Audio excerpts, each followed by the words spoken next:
एक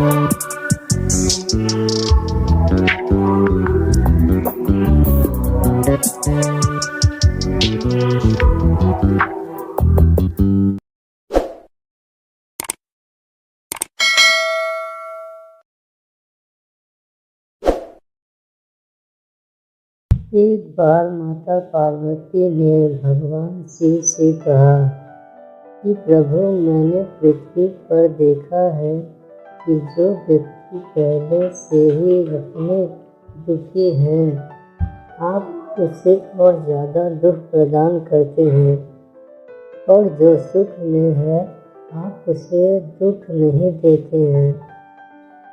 भगवान शिव ने इस बात को समझाने के लिए माता पार्वती को धरती पर चलने के लिए कहा, और दोनों ने इंसानी रूप में पति पत्नी का रूप लिया और एक गांव के पास डेरा जमाया। शाम के समय भगवान ने माता पार्वती से कहा कि हम मनुष्य रूप में यहाँ आए हैं, इसलिए यहाँ के नियमों का पालन करते हुए हमें यहाँ भोजन करना होगा।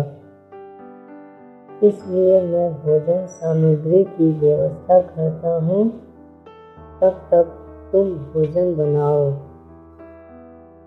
भगवान के जाते ही माता पार्वती रसोई में चूल्हे को बनाने के लिए बाहर से ईंटें लेने गई और गांव में कुछ जर्जर हो चुके मकानों से ईंटें लाकर चूल्हा तैयार कर दिया।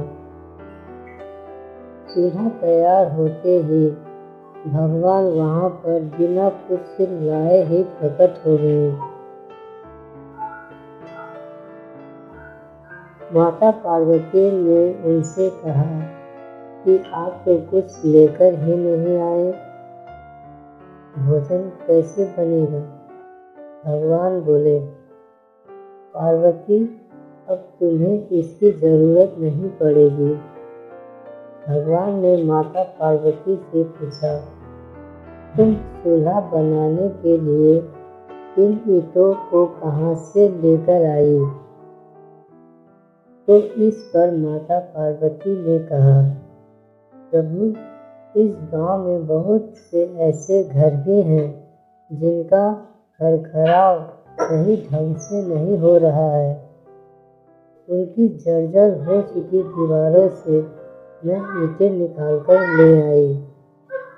भगवान ने फिर कहा, जो घर पहले से खराब थे तुमने उन्हें और खराब कर दिया। तुम ईंटें उन सही घरों की दीवारों से भी तो ला सकती थी। माता पार्वती बोली, प्रभु, उन घरों में रहने वाले लोगों ने उनका खरखराव बहुत सही तरीके से किया है और वो घर सुंदर भी लग रहे हैं। ऐसे में उनकी सुंदरता को बिगाड़ना उचित नहीं होता। भगवान बोले, पार्वती, यही तुम्हारे द्वारा पूछे गए प्रश्न का उत्तर है। जिन लोगों ने अपने घर का खरखराव अच्छी तरह से किया, यानी सही कर्मों से अपने जीवन को सुंदर बना रखा है, उन लोगों को दुख कैसे हो सकता है? मनुष्य के जीवन में जो भी सुखी है वो अपने कर्मों के द्वारा सुखी है, और जो दुखी है वो अपने कर्मों के द्वारा दुखी है। इसलिए हर एक मनुष्य को अपने जीवन में ऐसे ही कर्म करने चाहिए जिससे कि इतनी मजबूत व खूबसूरत इमारत खड़ी हो कि कभी भी कोई भी उसकी एक ईंट भी निकालने न पाए।